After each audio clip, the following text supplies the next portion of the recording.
Halo bros, balik lagi sama gue Leo. Kali ini gue pengen ngebuat segmen baru di YouTube channel gue, yaitu 7 fakta kesehatan.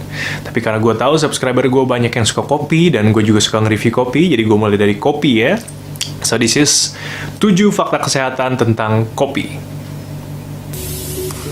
Oke, kita mulai dari kopi itu sendiri. Kopi merupakan sebuah minuman yang ditemukan pada abad ke-15 di Ethiopia, lebih tepatnya di kota Yemen, yang berasal dari tumbuhan yang memiliki buah seperti beri.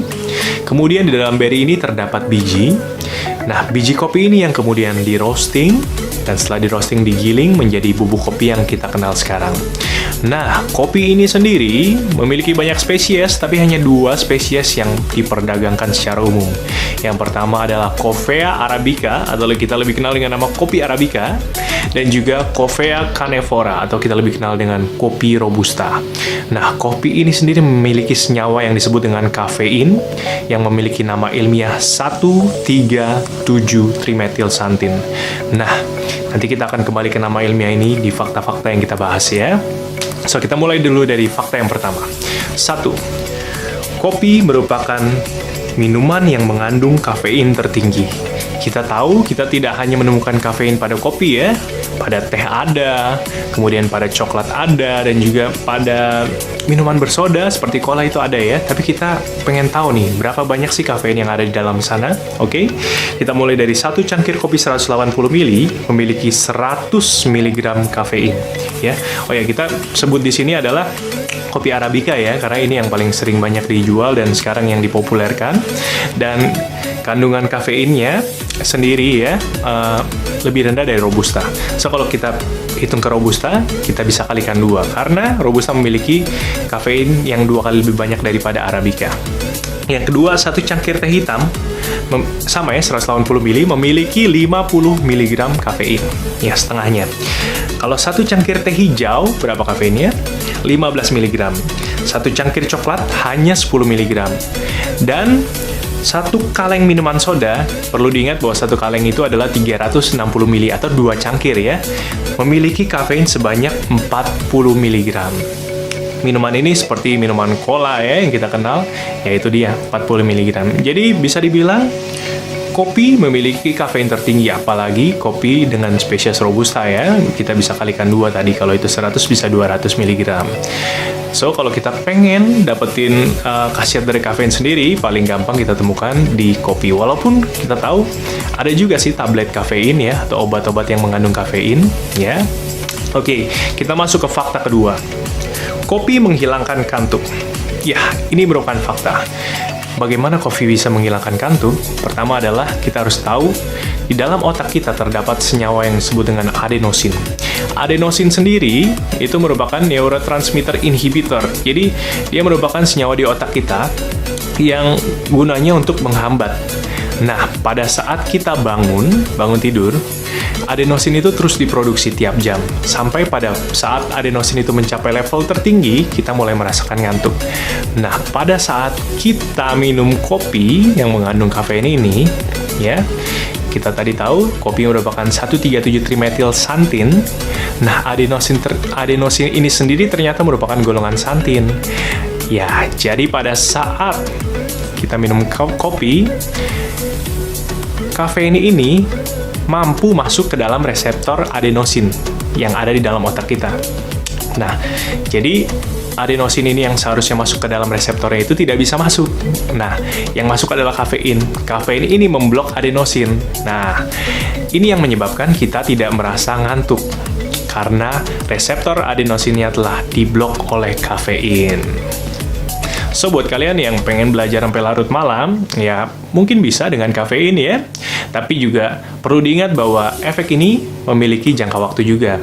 Kurang lebih, kafein akan berada di tubuh kita sekitar 6-12 jam. Tiap orang pun berbeda-beda.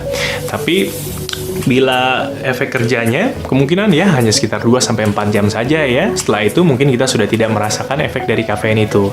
Dan ujung-ujungnya adenosin yang dibentuk lebih banyak lagi, dan akhirnya kita akan mengantuk juga. So, pada akhirnya kita tetap perlu tidur. Kita masuk ke fakta nomor 3. Kopi membuat kita bersemangat. Iya, ini masih berhubungan dengan adenosin tadi. Jadi adenosin sendiri itu memiliki sifat vasodilatasi, jadi membuat pembuluh darah kita menjadi lebih lebar. Pada saat adenosin ini tidak ada karena tadi reseptornya terblok oleh kafein, otomatis yang terjadi adalah sebaliknya. Pembuluh darah kita menjadi lebih vasokonstriksi atau lebih menyempit ya.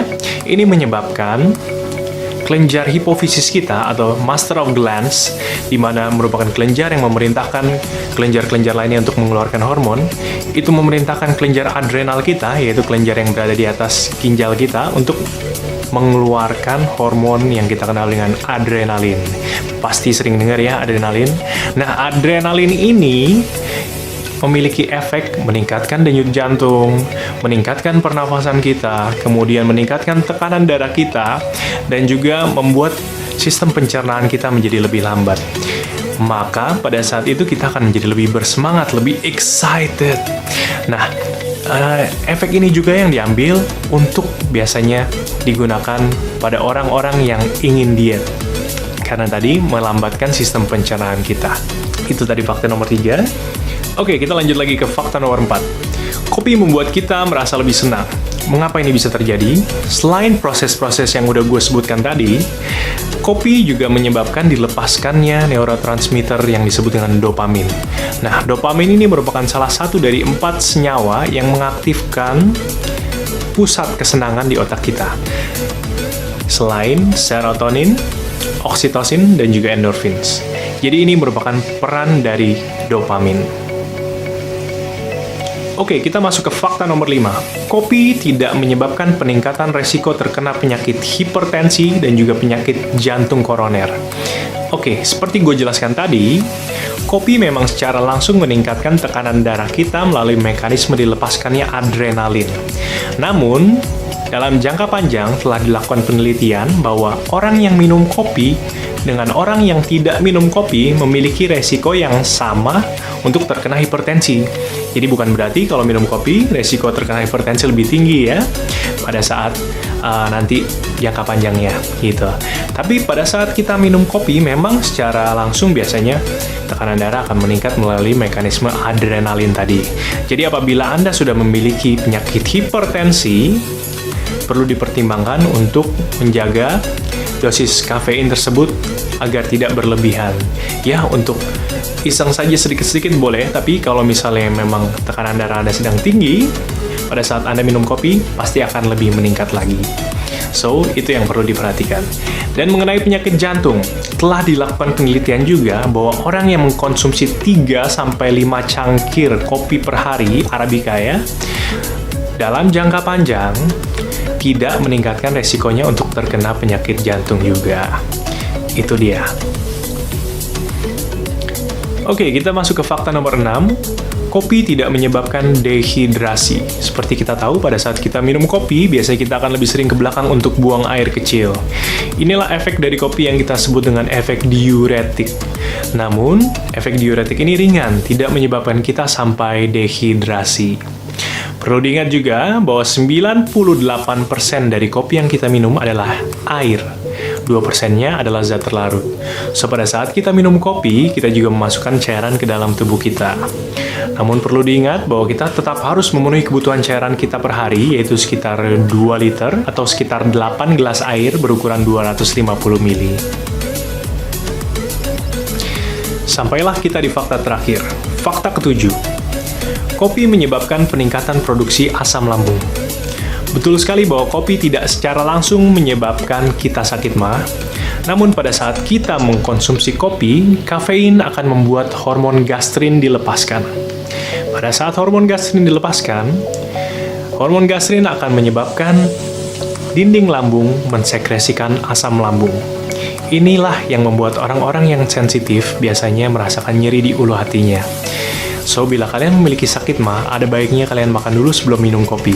Biasanya, bila didahului dengan makan, gejala tersebut akan berkurang. Itulah 7 fakta kesehatan tentang kopi. Ternyata banyak hal positif yang bisa kita dapat dari secangkir kopi ya. Namun tetap saja perlu diingat bahwa segala sesuatu yang berlebihan itu tidak baik. So, kita perlu tahu juga, jadi berapakah dosis aman dari kafein atau berapa cangkir kopi yang bisa kita minum tiap hari yang masih termasuk aman? Banyak sumber menyebutkan bahwa dosis yang aman adalah 400 mg kafein per hari, yaitu sekitar 2-4 cangkir kopi. Tergantung dari kopinya apa ya. Dan juga berapakah dosis yang membahayakan tubuh kita dari kafein tersebut, atau lethal dose ya. Lethal dose-nya adalah 150-200 mg kafein per kilogram berat badan per hari.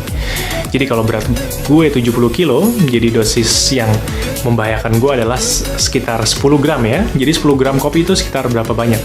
Sekitar 50 sampai 100 cangkir. Banyak banget ya, dan gue juga mungkin minum sebanyak itu. Paling banyak 5-7 cangkir, itu udah banyak banget. Itulah 7 fakta kesehatan tentang kopi yang udah gua uraikan. Perlu diingat juga bahwa kopi di sini yang dimaksud adalah kafeinnya ya, tidak termasuk dengan gulanya, dengan susunya, dengan whipped creamnya, dan lain-lainnya. So, semoga informasi ini berguna buat kalian, dan kalau informasi ini berguna dan kalian suka, boleh kasih tombol like-nya, dan juga boleh share ke teman-teman supaya banyak yang lebih mengetahui tentang 7 fakta kesehatan kopi ini. Serta jangan lupa untuk subscribe dan juga nyalain tombol loncengnya supaya nggak ketinggalan kalau ada video berikutnya. Gimana teman-teman, suka dengan segmen 7 fakta kesehatan ini? Dan kalau teman-teman suka, apakah teman-teman punya ide untuk 7 fakta kesehatan lainnya? Jangan lupa tulis komen di bawah ya. So, gue Leo. I'll see you again in the next video. We'll be right back.